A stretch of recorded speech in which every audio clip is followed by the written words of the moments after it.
Hey guys, welcome to another Garage Time with Goody. I'm going to be doing the second side of changing the wheel bearings on a 2007 Chrysler Sebring 2.7 liter engine and 6-cylinder. Now usually I do the first one and then that's it, but today, as you can see, I've already done the first one and this is the second one. Now what you'll need a 33 millimeter socket. This is for the axle nut. This is a breaker bar. This is a cheater pipe. This gives you extra torque to break the axle nut loose. You'll need a lug wrench to loosen the lugs on the wheels, and you'll need an 18 and a 15 and a 14 and a 10 millimeter in sockets. Some PB blaster is optional. You'll need a bungee cord to hold up your caliper, a hammer, and if you don't have anything comfortable for your knees, like a cushion to set your knees on, you'll need a jack and a jack stand for your safety. Okay, what you want to do, you'll see that there's these grooves to get this inner cap off. You take a flathead screwdriver and you just pop that right off. And then these are your lug nuts, of course. You'll take a lug wrench, you'll size it up. In this case, this is the fit right here. Remember, lefty loosey, righty tighty. If they've been put on with an air gun, then they may be harder to get off. And if they have been put on with an air gun, what you can do, this one hasn't, but I'm going to show you guys what you can do. You can put your cheater pipe over. You can put your cheater pipe over your lug wrench, and you can make the bolt come off like that. It's a lot easier than jumping on the lug wrench and possibly falling. So remember, before you jack the car up, you want to make sure the lug nuts are loose. And this is the breaker bar with the socket, 33 millimeter axle socket.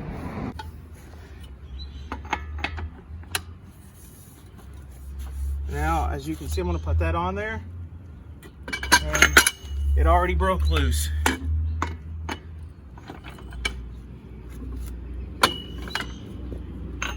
And once it's broke loose, you can lay the cheater bar to the side,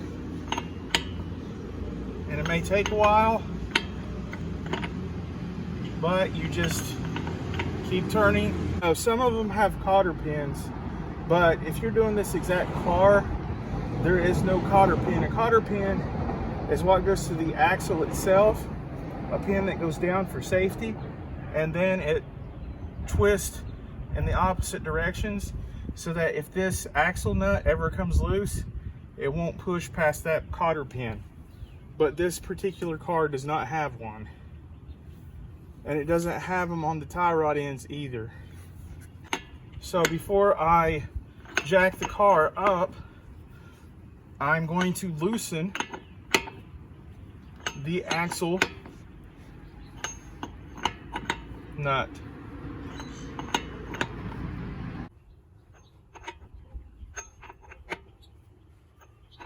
Now, if you have air tools, all of this takes mere seconds. That's loosened up good enough for me to put the jack under the car and to jack the car up. Now you'll want to find a good place under the subframe for the jack to go so it's able to be jacked up.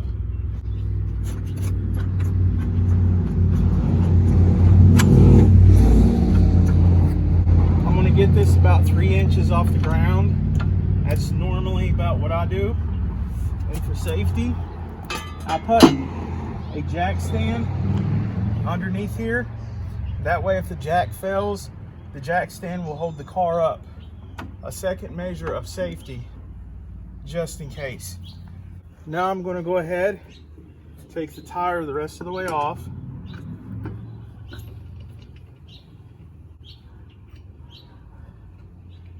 And be sure not to lose the lug nuts.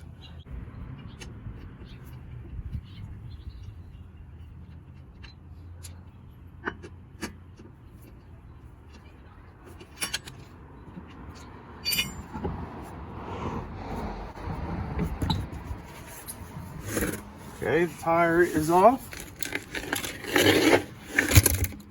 I'm going to set it right there. And underneath here, some things to check real quick. You can check to see if the dust shield is touching. This dust shield's been bent a little bit underneath. I'm going to bend it back, but it's not touching anything. The rotor, you want to make sure your anti-lock brake wire is in good. This one is. Everything looks good. Now the first thing I want to do is to start loosening the caliper bolts, which are these two bolts right here. You can see what size you need by putting the socket up to it first. That is a 14 millimeter.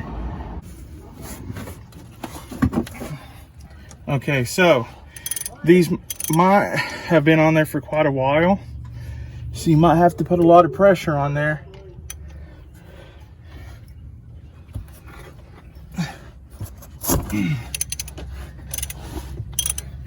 Okay, so I've got these two bolts broke and loosening up.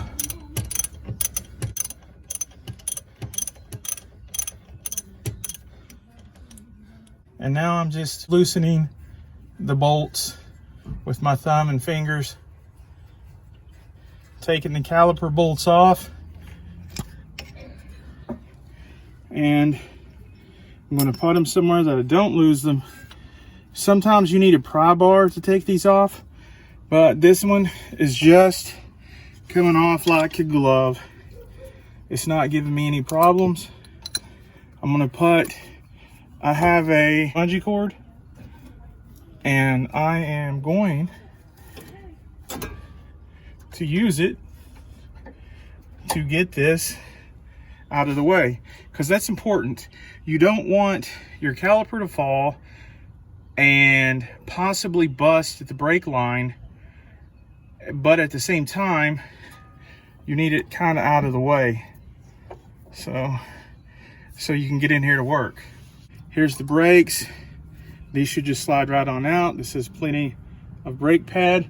You want to inspect these things while you're replacing this, and you want to see if it's, you know, eroding the brakes, you know, smoothly, to see if there's anything wrong with your rotor or not.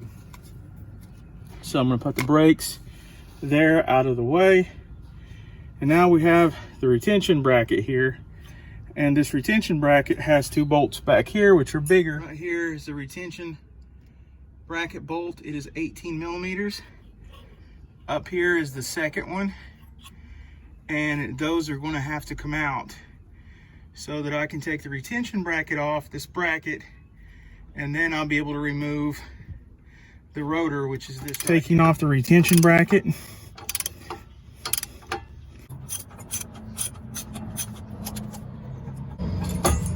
Okay, I'm gonna leave that down there. I still have the bottom bolt.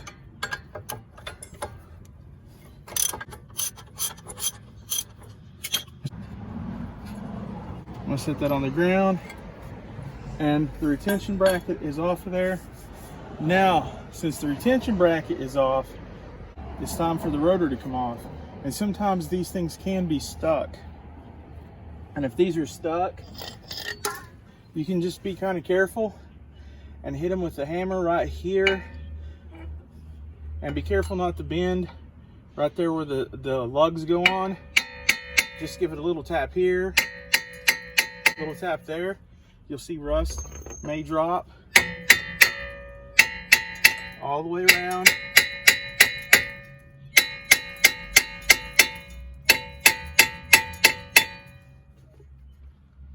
Looks like it started to loosen up a little bit. Just keep doing it.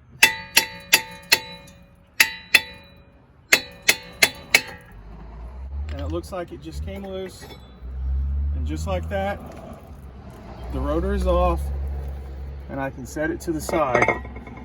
To take off the dust shield, you will need a 10mm socket for these 3 bolts. There's one here, here, and underneath right there.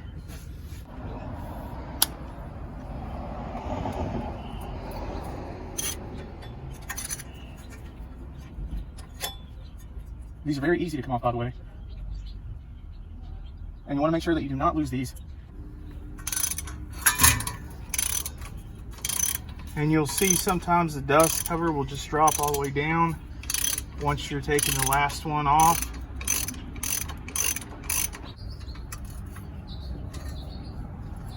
And then I'm going to lay the dust shield right here out of the way with the 3rd screw. Now the next step I'm going to do, remember that axle nut that we loosened up earlier? Well, we're going to finish taking it off.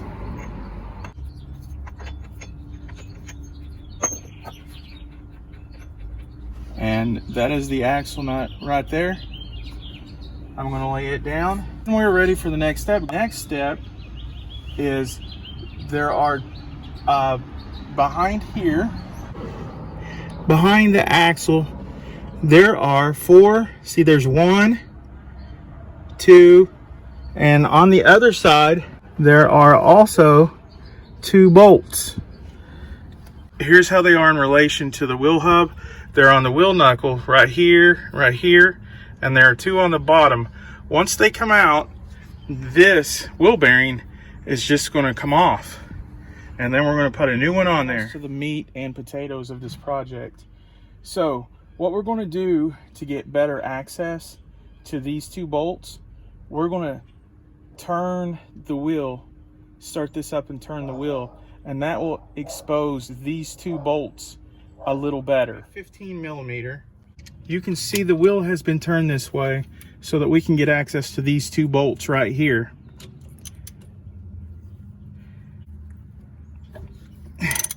You can see it starting, and right here it should be moving back. If you can see those threads moving, and you can move the axle backwards, and you can free up some space. So that's another tip.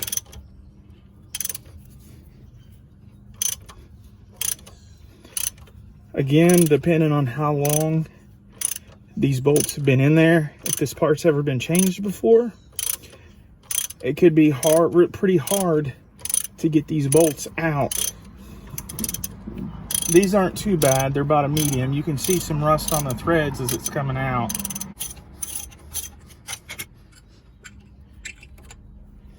And then you take these bolts, you put them down somewhere that you're not going to lose them.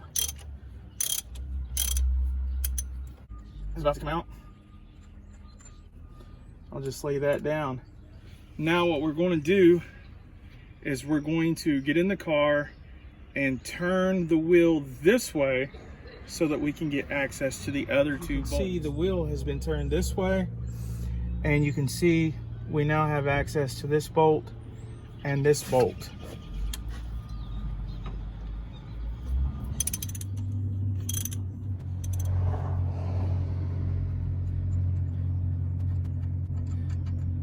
Okay, here's the bottom one.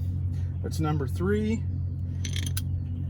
Here's going to be the 4th one up here. So you can see these threads moving. Can you see that? There's the 4th bolt. Sometimes what you need to do at this point is this. This is going to be in here fairly good, this wheel bearing. So you're going to need to take a hammer and kind of tap all around this until it comes off.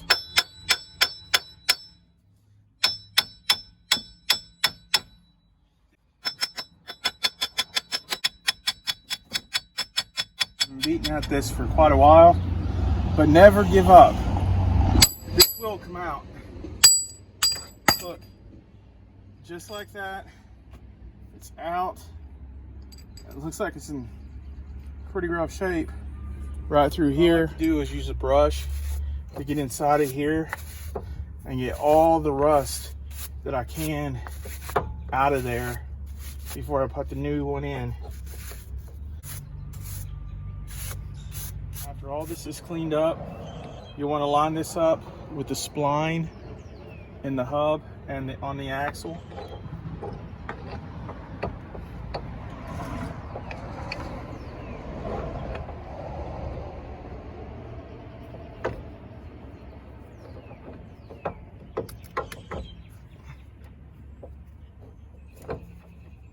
And you want to line this up, the hub with the holes in the wheel knuckle.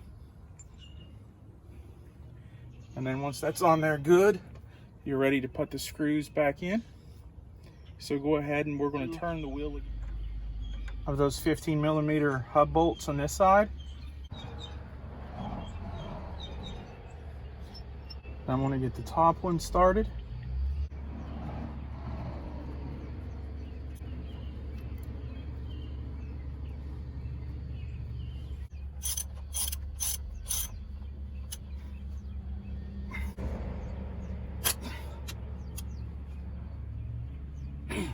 Okay, that is on there good and tight. Okay, now we're going to turn the wheel to where this is. First thing you do now is put the dust shield back on. These are going to be 10mm bolts. I'm tightening them, getting them started on there.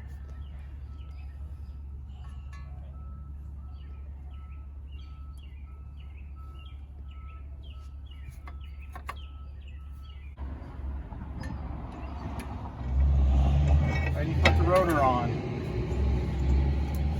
Okay, after the rotor, you will then put the retention bracket on, and it will have these 18mm bolts. Once the retention bracket is on, you will then want to put the brake shoes back on, and they'll only go one way. Brake pads.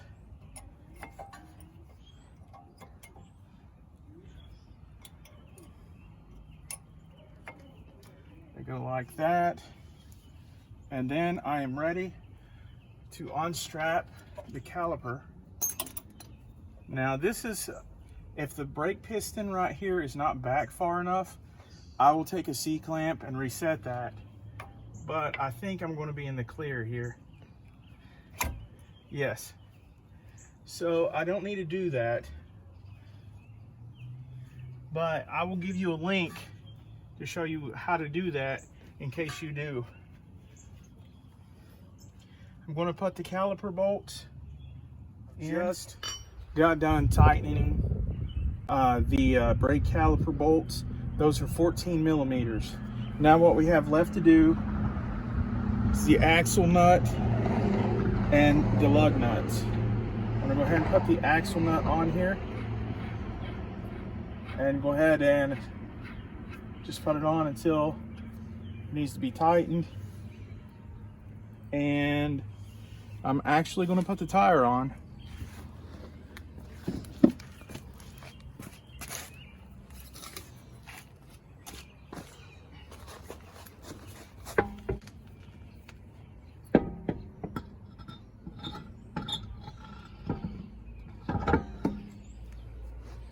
Okay, when you put the tire on, you want to put a lug nut near the bottom and then put one caddy corner.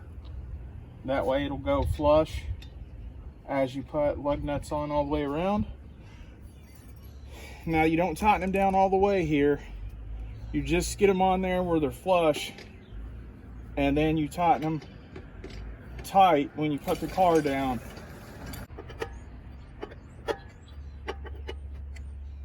Now I'm going to do that to the axle nut with the breaker bar.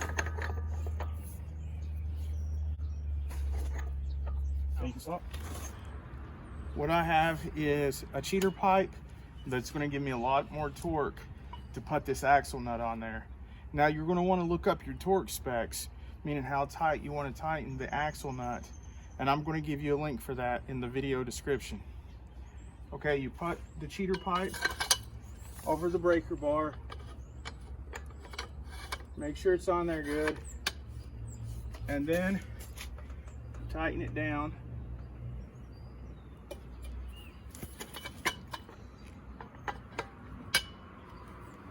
And then it's flush. So I'm going to let the car down, and then I'm going to finish tightening it. First, get your jack stand out from underneath there.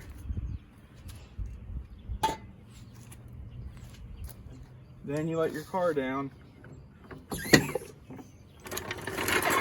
Pull the jack out.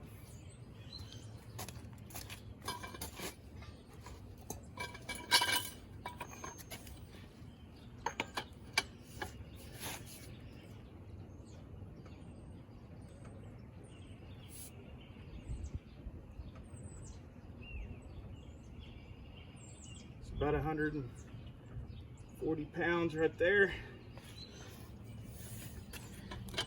And then I'm going to finish tightening the lug nuts with the lug wrench.